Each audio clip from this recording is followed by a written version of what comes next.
Devotion to the Holy Family began the very same night Jesus was born. And what a strange occurrence that the very first people to adore God-made man were shepherds.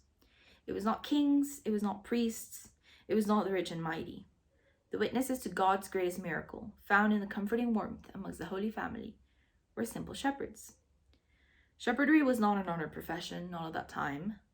Quite the contrary, they were poor and positioned low in the social hierarchy. In this way, the ostracized find God amongst their own. Because the Holy Family existed in the margins of society, if we go according to tradition, St. Joseph was a widower, an old man selected to serve as a guardian of a temple virgin. Mary was a young, unwed, and suddenly pregnant girl. If anything, it is circumstance that brought this family together. Their plan was never to be co-parents, but there was a baby bump and no wedding.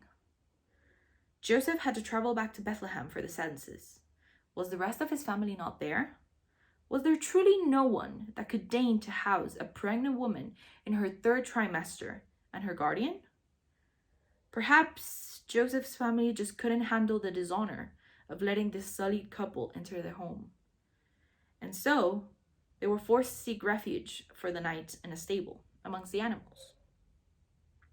Mary had to go through the pains of labor on the cold, dirty floor, and Joseph had to help her deliver a child that wasn't even his son, all alone. The Holy Family is not a picturesque nuclear family. If anything, it could be argued that it is subversive. Mary is a Theotokos, the God-bearer, a matriarch. She sings in the Magnificat, her desire for the world to turn on its head. The canticle goes, "He has put down the mighty from their thrones, and has exalted the humble and meek. He has filled the hungry with good things, and the rich he has sent away empty." Think of how revolutionary that is.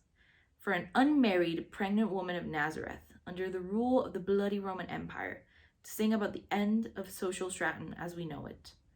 While Mary speaks up plenty in the Gospels, St. Joseph never utters a word. Sweet, gentle, silent, and observant St. Joseph. His masculinity is never threatened by Mary's fierceness.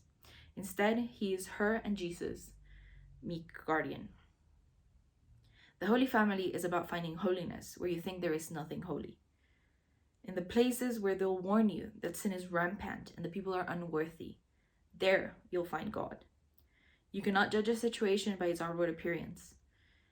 It doesn't matter how much you dissect people's families, whether they be by blood or chosen. You will never know what happens there. You don't know how the Holy Spirit moves between these familial bonds. But there is a certainty. The Holy Family is reflected there, even if this family does not look like your own. There is one final thing I wish to say, and that is, may we never forget of Mary's sorrow of the flight to Egypt.